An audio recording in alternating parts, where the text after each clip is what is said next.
Assalamualaikum warahmatullahi wabarakatuh. Selamat datang kembali di seri Tanaman Herbal Nusantara.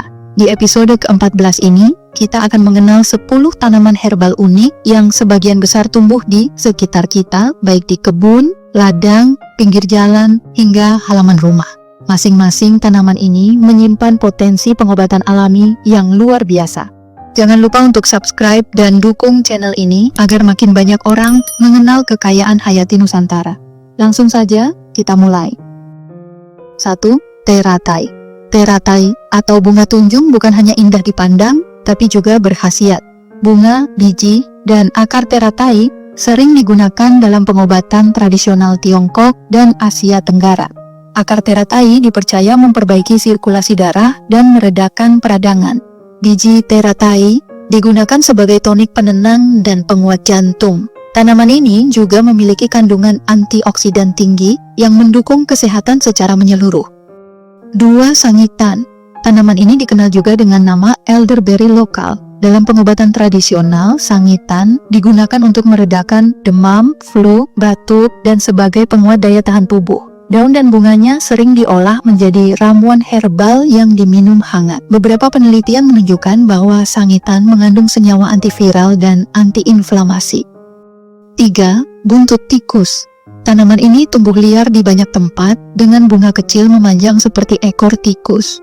Dalam pengobatan tradisional, buntut tikus digunakan untuk mengatasi infeksi, bisul, dan luka. Air rebusan daunnya sering dipakai untuk mencuci luka agar cepat kering. Tanaman ini memiliki kandungan alkaloid dan flavonoid yang berperan sebagai antimikroba dan antioksidan. 4. Gendola. Gendola adalah tanaman merambat dengan daun berdaging tebal, sering dijadikan lalapan.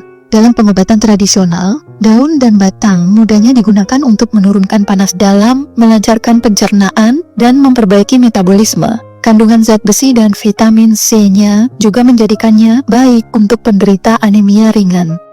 5. Temupoh.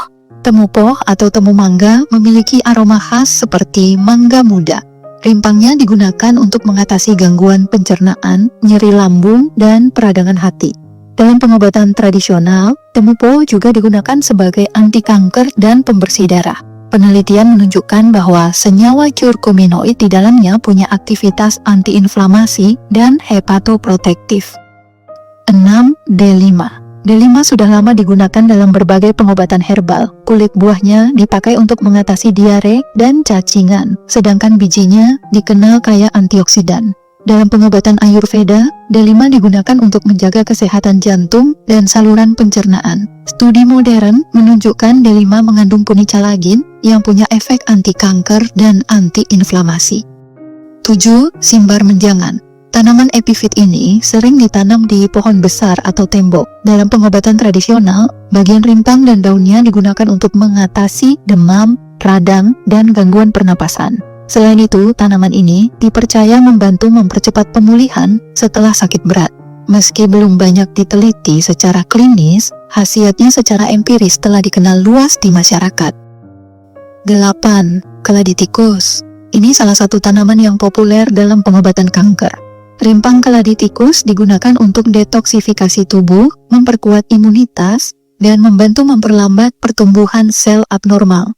Dalam pengobatan tradisional, rebusan rimpang digunakan untuk penderita tumor, kanker, atau gangguan hati. Studi di laboratorium menunjukkan bahwa ekstraknya memiliki efek sitotoksik terhadap sel kanker tertentu. 9. Jarum 7 bilah. Tanaman berduri ini punya bentuk unik dan sering dianggap gulma.